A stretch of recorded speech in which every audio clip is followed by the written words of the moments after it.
আজকে আমরা দেখব রাজশাহী বিভাগের সিরাজগঞ্জ জেলার দর্শনীয় স্থানগুলো। তো এক নম্বরে রয়েছে যমুনা বহুমুখী সেতু। এটি বাংলাদেশের অন্যতম দীর্ঘতম সেতু এবং সিরাজগঞ্জ জেলার অন্যতম প্রধান আকর্ষণ। যমুনা নদীর ওপর নির্মিত এই সেতুর দৃশ্য পর্যটকদের মুগ্ধ করে। দুই নম্বরে রয়েছে সিরাজগঞ্জ পার্ক। সিরাজগঞ্জে অসংখ্য পার্ক রয়েছে। তার মধ্যে উল্লেখযোগ্য জনপ্রিয় পার্কগুলো হলো Ullapara park, closer park, Kadai park, Adhunia park, শিল্প পার্ক, চায়না পার্ক, শিশু park, Sirajganj eco park, Sirajganj Charuimuri park আরও অসংখ্য পার্ক রয়েছে। ৩ নম্বরে রয়েছে শাহজাদপুর রবীন্দ্র কাছারি বাড়ি।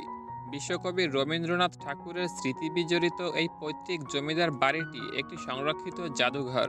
এখানে কবির ব্যবহৃত নানা সামগ্রী এবং পাণ্ডুলিপি প্রদর্শিত হয়। ৪ নম্বরে রয়েছে হাটিকুমরুল নবরত্ন মন্দির। এটি সিরাজগঞ্জের একটি বিখ্যাত প্রত্নতাত্ত্বিক নিদর্শন। ৩ তলা বিশিষ্ট এই সুদৃশ্য মন্দিরটি ১৭ শতকে নির্মিত হয়েছিল। পোড়ামাটির অলঙ্করণে সমৃদ্ধ এই মন্দিরটি দেখতে অনেক পর্যটক আসেন। ৪ নম্বরে রয়েছে চলন বিল।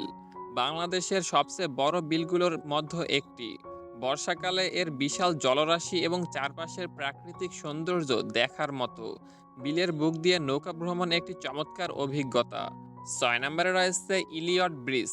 ১৮৯৩ সালে নির্মিত ব্রিটিশ আমলের এই নান্দনিক লোহার সেতুটি সিরাজগঞ্জ শহরের একটি ঐতিহ্যবাহী স্থাপনা। লোহার পিলারের পরিবর্তে খিলান পদ্ধতিতে নির্মিত এই সেতুটি স্থাপত্যশৈলীর এক অনন্য উদাহরণ। ৭ নম্বরে রয়েছে চায়না বাঁধ। যমুনা নদীর ভাঙন রোধে নির্মিত এই এলাকাটি বর্তমানে পর্যটকদের আড্ডার প্রধান জায়গা পরিণত হয়েছে। নদীর তীরে বসে সূর্যাস্ত দেখার জন্য এটি আদর্শ স্থান। ৮ নম্বরে রয়েছে যমুনা ইকো পার্ক। বঙ্গবন্ধু সেতুর পশ্চিম পারে অবস্থিত এই পার্কে রয়েছে বিভিন্ন প্রজাতির গাছপালা এবং বন্যপ্রাণী। পরিবার নিয়ে সময় কাটানোর জন্য এটি একটি জনপ্রিয় বিনোদন কেন্দ্র। ৯ নম্বরে রয়েছে এনায়েতপুর পীর সাহেবের মাজার। এনায়েতপুর পীর সাহেবের মাজার এবং সংলগ্ন দৃষ্টিনন্দন মসজিদটি সিরাজগঞ্জের একটি গুরুত্বপূর্ণ ধর্মীয় ও স্থাপত্য নিদর্শন। এরপরে সর্বশেষ অর্থাৎ ১০ নম্বরে রয়েছে সিরাজগঞ্জ রাসেল পার্ক।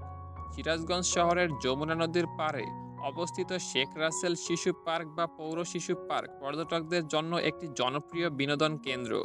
যমুনা নদীর সৌন্দর্য উপভোগের পাশাপাশি পরিবার নিয়ে সময় কাটানোর জন্য এটি একটি চমৎকার জায়গা। পার্কটি যমুনা নদীর একদম তীরে অবস্থিত হওয়ায় এখান থেকে নদীর বিশাল জলরাশি এবং সূর্যাস্তের মনোরম দৃশ্য উপভোগ করা যায়। ভিডিওতে দেখানো কোনো জায়গা খুঁজে পেতে অসুবিধা হলে গুগল ম্যাপে নাম লিখে সার্চ করলে লোকেশন সহ পেয়ে যাবেন। আপনার পছন্দের জায়গাটা অবশ্যই আমাদের কমেন্ট করে জানাবেন। যাওয়ার আগে আমাদের চ্যানেলটি সাবস্ক্রাইব করে দিবেন।